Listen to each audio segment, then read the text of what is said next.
Assalamualaikum warahmatullahi wabarakatuh. Perkenalkan, nama saya Nadila Tilirahmi dengan NIM 240791121 dari Prodi D3 Tata Boga. Saya dan anggota kelompok saya akan menjelaskan materi tentang Pancasila sebagai sistem etika dengan dosen pengampu Bu Teti Eka Purnama SPD MPD. Pancasila sebagai sistem etika mencakup penilaian baik dan buruknya nilai-nilai yang ada di dalam Pancasila. Kelima nilai tersebut yaitu nilai ketuhanan, kemanusiaan, persatuan, kerakyatan, dan keadilan. Kelima nilai tersebut membentuk perilaku kita sebagai manusia dalam segala aspek kehidupannya. Konsekuensi yang kita dapat yaitu tentang perilaku kita dalam etika yang sudah terkandung di dalam Pancasila. Contohnya seperti menghormati sesama, menghargai sesama, mencintai sesama, dan menolong sesama antar manusia sebagai anak bangsa. Terima kasih. Di sini saya akan melanjutkan materi tentang menganalisis praktek kepemimpinan dalam kehidupan berbangsa dan negara di Indonesia melalui perspektif Pancasila sebagai sistem etika melibatkan beberapa aspek penting, yaitu diantaranya 1.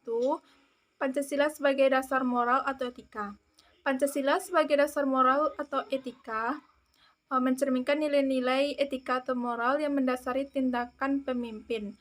5. Pancasila yaitu ketuhanan, kemanusiaan, persatuan dan kerakyatan dan keadilan menjadi panduan dalam pengambilan keputusan yang dilakukan oleh seorang pemimpin demi kepentingan rakyat dan moralitas. Yang kedua, kepemimpinan yang berorientasi pada rakyat. Praktek ini mencerminkan di sila yang keempat, yaitu kerakyatan yang dipimpin oleh hikmah kebijaksanaan dalam permusyawaratan dan perwakilan. Ini berarti pemimpin harus melibatkan masyarakat dalam pengambilan keputusan, mendengarkan aspirasi masyarakat, dan bertindak untuk kesejahteraan umum. 3. Integrasi dan akuntabilitas. Pemimpin yang diharapkan untuk menunjukkan integrasi dan akuntabilitas yang merupakan cerminan dari sila kedua, yaitu kemanusiaan yang adil dan beradab. Keberanian untuk bertanggung jawab atas tindakan dan kebijakan yang diambil oleh seorang pemimpin dalam menjaga kepercayaan masyarakat. Yang keempat, persatuan dalam beragaman. Indonesia sebagai bangsa yang majemuk memerlukan pemimpin yang mampu memelihara persatuan dan kesatuan yang terdapat di sila ketiga, yaitu kemanusiaan persatuan Indonesia. Pemimpin yang mengedepankan dialog, saling menghargai, menghormati, dan sejalan dengan sila ketiga. Yang kelima, keadilan sosial. Sila kelima menekankan pentingnya keadilan sosial. Praktek kepemimpinan harus berfokus pada pengurangan kesenjangan sosial dan ekonomi, serta memastikan semua kelompok masyarakat mendapatkan akses yang sama terhadap sumber daya dan kesempatan. Yang keenam, kepemimpinan berbasis nilai etis.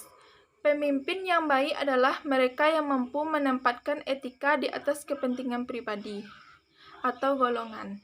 Ini mengharuskan mereka untuk membuat keputusan yang tidak hanya menguntungkan diri mereka sendiri, tapi juga bisa menguntungkan bagi masyarakat.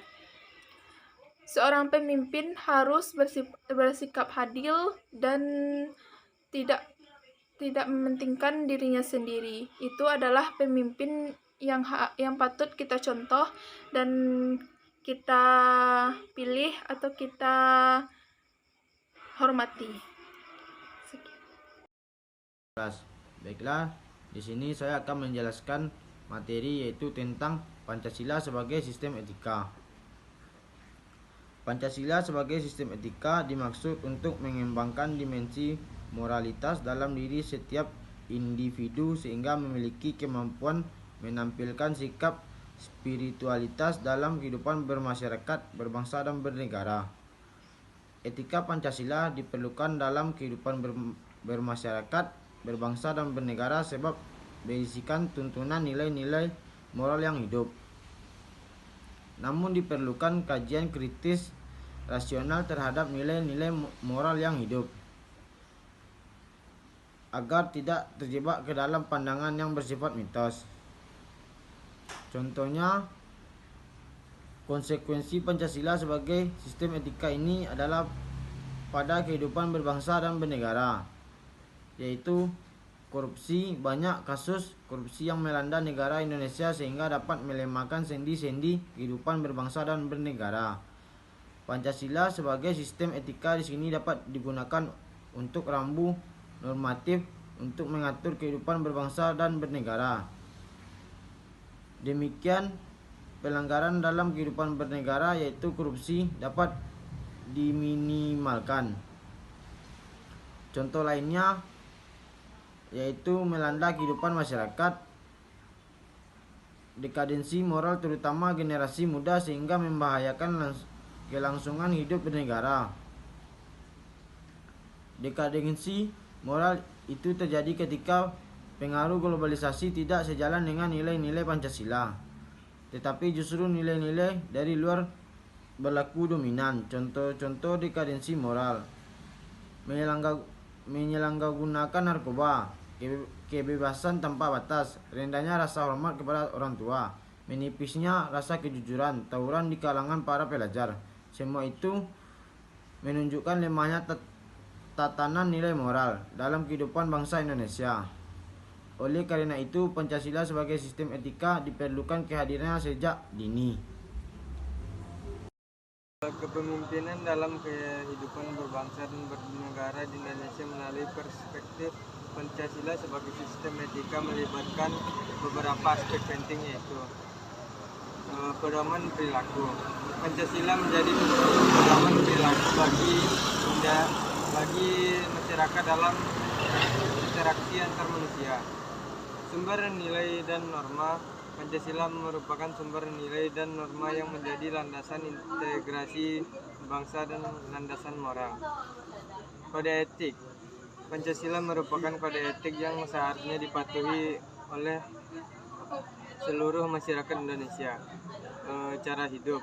Pancasila merupakan cara hidup, kerangka intelektual dan sumber pertumbuhan moral. Prinsip-prinsip.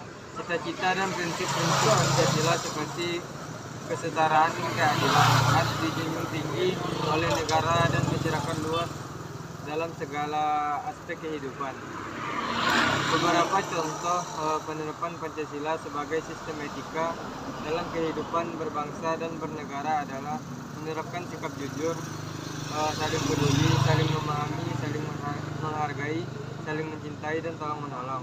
Memuliakan hak menghargai dan menghormati orang lain tanpa membedakan sedikit pun. Selalu bersikap jujur saat adanya pemilu, tidak saling menghina antar bangsa.